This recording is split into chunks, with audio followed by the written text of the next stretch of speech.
Griselda, ¿cómo están? ¿Cómo les va, Gladys? Qué gusto tenerlas en casa, bienvenidas. Muchas gracias a ustedes por Por recibirnos. favor, un gusto porque estamos de- de una actividad muy importante este jueves que es la asamblea de Prisma y yo quiero hablar un poquito de la historia también de este grupo que surgió, me decían recién en el 2020, en plena pandemia. Así es, Claudio. Ya vamos avanzando con este proyecto que inició, digamos, desde una asamblea ordinaria que se hizo, perdón, de un grupo de autoconvocados Claro. en octubre del 2019 y bueno, ahí es donde se crea la asociación en realidad, sí, desde la manera informal. Y bueno, y se hacen todas las tramitaciones ante la Dirección de Personas Jurídicas de la provincia y bueno, ya planificando un montón de cosas para realizar en el año 2020, nos encontramos con que digamos, la aprobación de Asociación Civil Prisma y sale aprobada el 16 de abril y el 20 de marzo empezamos con la pandemia, así que bueno, fue un cachetazo fuerte para todos. Recuerdo aquellas reuniones previas, la visita al canal también, hablando mucho del Club de Ciencia Olga Carlevali, que de alguna manera ha sido un antecedente, ¿no?, de lo que finalmente terminó siendo esta asociación civil. Porque de hecho, bueno, buenas noches. De hecho, este grupo se inicia por la inquietud de no perder cuestiones que se habían logrado a partir de esa cantidad de trabajos que se fueron realizando desde el Club de Ciencias. Pero nosotros en ese momento pensamos en incluir esto y ampliarlo un poquito más al aspecto cultural en general para que seamos cada vez más los que estemos sumados al proyecto de seguir con esas expresiones culturales en términos generales. Y bueno, como decía Griselda recién, la pandemia nos frenó muchísimo, de todas maneras, y a raíz de una reunión que tuvimos esta semana y empezamos a contar todo lo que se fue haciendo, nos dimos cuenta que efectivamente se ha hecho mucho para el contexto en el que estábamos, ¿verdad? Pero bueno, tenemos un temita que es el que más nos cuesta y es visibilizar lo que se hace, porque generalmente ese tipo de cuestiones, y más en el contexto de pandemia, y ahora que si bien estamos saliendo, pero recién estamos arrancando, se han dado con cuestiones más bien de pocas personas con algunas instituciones que sí han incluido a muchas personas, a muchos actores. Pero ahora lo que nosotros pretendemos es que esto se difunda más, que Ramírez sepa lo que se pretende con esto y la asamblea va a ser una buena instancia. Por eso no estamos invitando para comprometer a nadie a formar parte de la comisión, que por ahí eso genera, digamos, más compromiso, más responsabilidad con gente que por ahí no lo tiene o está abocada a otras cuestiones, pero sí para hacerse presente, para preguntar y para ser voceros de lo que se está haciendo, porque lo que se está haciendo en realidad no se está haciendo para nuestros hijos porque ya no son adultos y están en sus historias, no se está haciendo para nuestros alumnos porque muchos de los que estamos en este trabajo no estamos frente al aula ni con los chicos, que son los destinatarios últimos y fundamentales en realidad. Entonces lo que queremos es eso, que haya gente que se sume, que asista, que se interiorice y que difunda. Sí. Y recobrar un poquito aquel entusiasmo inicial, porque yo me acuerdo aquellas reuniones en la Biblioteca Popular y en otros lugares también al comienzo, antes de la creación de Prisma, ¿no?, hasta que finalmente esta asociación se formalizara. Sí, así es, Claudio. En realidad, digamos, cuando se gesta, se crea esta asociación, pensamos, como marcaba recién Gladys, que el Club de Ciencias o las actividades de ciencia tenían que ser una de las patas que tuviera esta asociación, pero en sus objetivos fundacionales se define como una asociación que promueva la ciencia, la tecnología y la cultura. Entonces es como que decimos nosotros internamente al grupo, es como un gran paraguas y eso nos permite hacer un montón de actividades, ¿no? Y bueno, estas cuestiones de pandemia nos permitieron, digamos, que hiciéramos un montón de actividades que sumábamos los otros días con gente de Curbano, charlando con ellos. y que bueno, uno a veces subestima, digamos, estas actividades y en realidad en plena pandemia hicimos muchas cosas. Durante el 2020, durante el 2021 y durante el 2022 estuvimos en todo un proceso, por darte una de las últimas actividades, en todo un proceso de formación de estudiantes del profesorado del Instituto Superior de Formación Docente Paulo Freire. Digamos, una formación hacia ellos que tiene que ver por pedido de sus autoridades, de que Prisma fuera, digamos, un grupo capacitador hacia sus estudiantes en metodologías de la investigación. Así que para nosotros es un orgullo y un compromiso, digamos, de trabajar en esto con los estudiantes, ¿no? Esta como una de las grandes actividades, pero hubo un montón de actividades que ustedes por ahí recordarán, que también estuvieron presentes. Repasemos algunas, a ver. En el 2020 logramos ser equipo capacitador y desarrollar un nodo de charlas TEDx, que es uno de los eventos muy importantes a nivel nación, dirigido a estudiantes de escuela secundaria. Logramos llegar al final con 9 estudiantes, digamos, que dijeron sí y que pasaron todo ese proceso trabajando con un montón de distancia, trabajando con tapabocas, trabajando al aire libre, en salones grandes, porque todo el mundo estaba encerrado, pero donde había pequeños, digamos, espacios que se pudiera reunir, bueno, se sumaron a esto, los papás apostaron a que esto fuera y fue un evento hermoso, que no pudimos convocar a mucha más gente porque obviamente las instalaciones no lo permitían, el agrupamiento, pero bueno, se llevó adelante eso.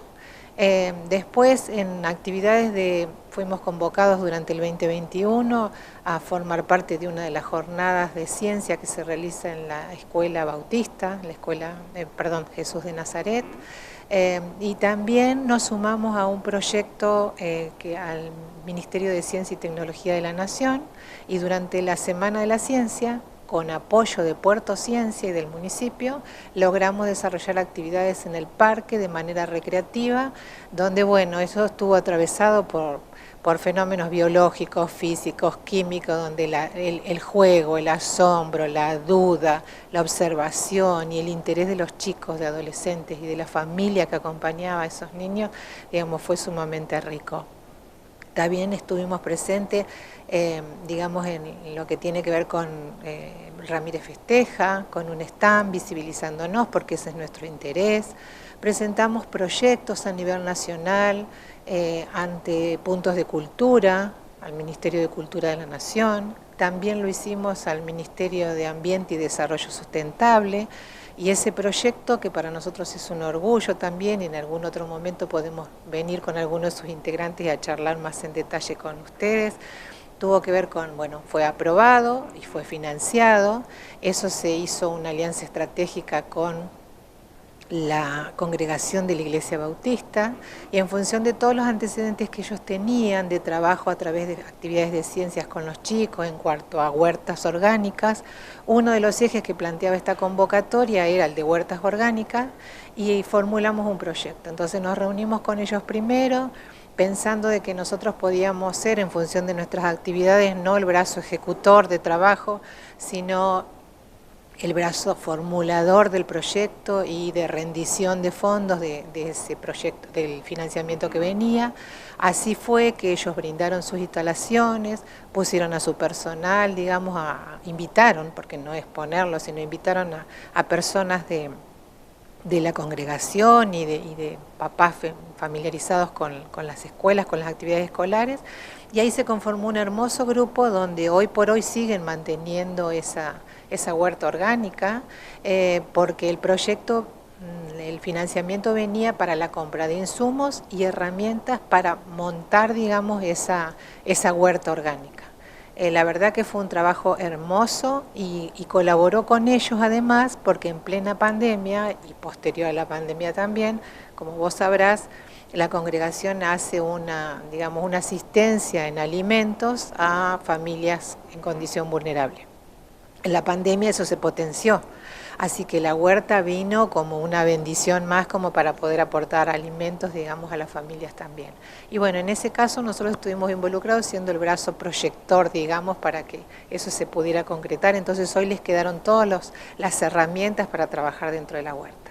Realmente impresionante todo lo que se hizo en plena pandemia. Mirá lo que se podría hacer de aquí hacia el futuro, entonces teniendo en cuenta que ya la situación de Argentina está normalizándose, ¿no? Y además muchas acciones visibles, como nombró Griselda, pero muchas gestiones invisibles que a lo mejor solamente ustedes conocen y que van a dar fruto quizá más adelante cuando se vean los resultados. Mira, ¿no? te cuento dos cosas, Claudio. Una, que quedó acá aportando a lo que decía Griselda, lo que pasó con la congregación y esto de poder hacer en conjunto esta actividad, es algo que está abierto para todas las instituciones, porque una de las cosas por ahí más no sé si pesadas, pero sí un tanto difíciles, es constituirse como ONG y tener personería jurídica, y eso nos permite presentar los proyectos que nosotros no podemos ejecutar, pero sí cualquiera de las instituciones que quiera sumarse a eso, y que por ahí nosotros no estamos yendo a cada institución, pese a que invitamos a todas, pero si alguna de ellas, como en este caso,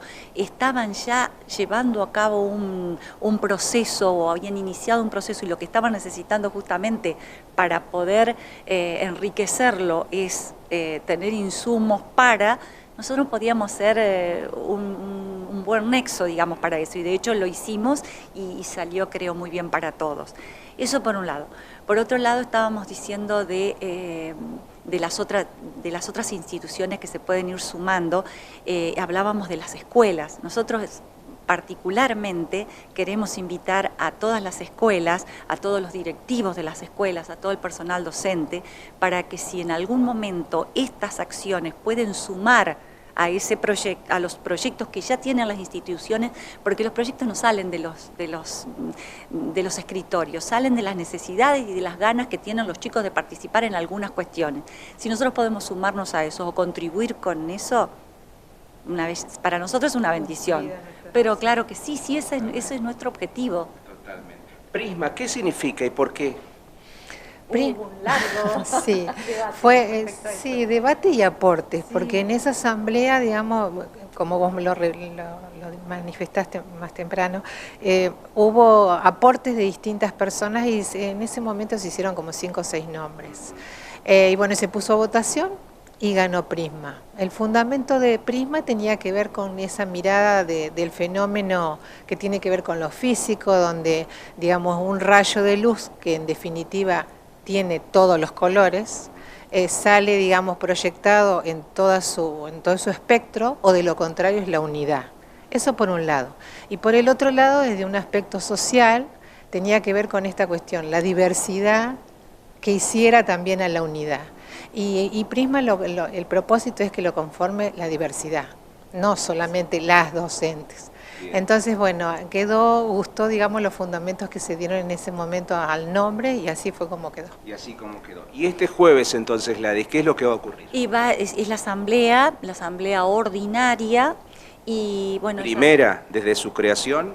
No, ya es la segunda. Tercera, en realidad. Bueno, la primera, claro. Una hecha en pandemia y esta sería la tercera, tenés razón.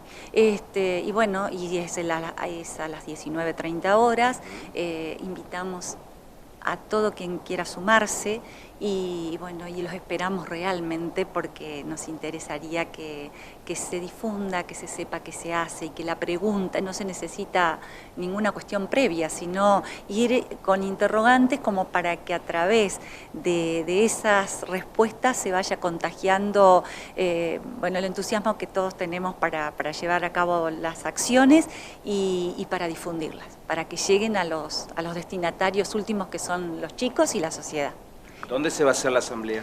Esto se hace en la Biblioteca Popular Luis Echeverre, en el horario de 19:30 horas el día jueves. A quienes agradecemos muchísimo, claro, porque siempre han estado, Claudio, para todas las reuniones, las convocatorias que hemos hecho y siempre han estado, así que agradecemos muchísimo a la gente de la Biblioteca Popular. Para que vayan preparados por las dudas, ¿es una asamblea informativa o habrá renovación de autoridades? No, hay renovación de autoridades, pero nadie está obligado. Nadie está obligada, pero es bueno por ahí insistir en lo importante que es incorporar sangre joven, nuevas ideas a las asambleas, porque está costando muchísimo en todas las instituciones renovar autoridades. Entonces digo, bueno sería también que podamos en ese sentido incorporar personas que tengan compromiso y con ganas de sumarse y seguir trabajando, ¿no? Ese es el interés. Anualmente la asamblea ordinaria se realiza y hay renovación siempre parcial de autoridades.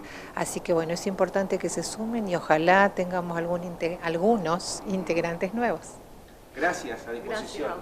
Gracias a ustedes. Gracias por a ustedes. recibirnos.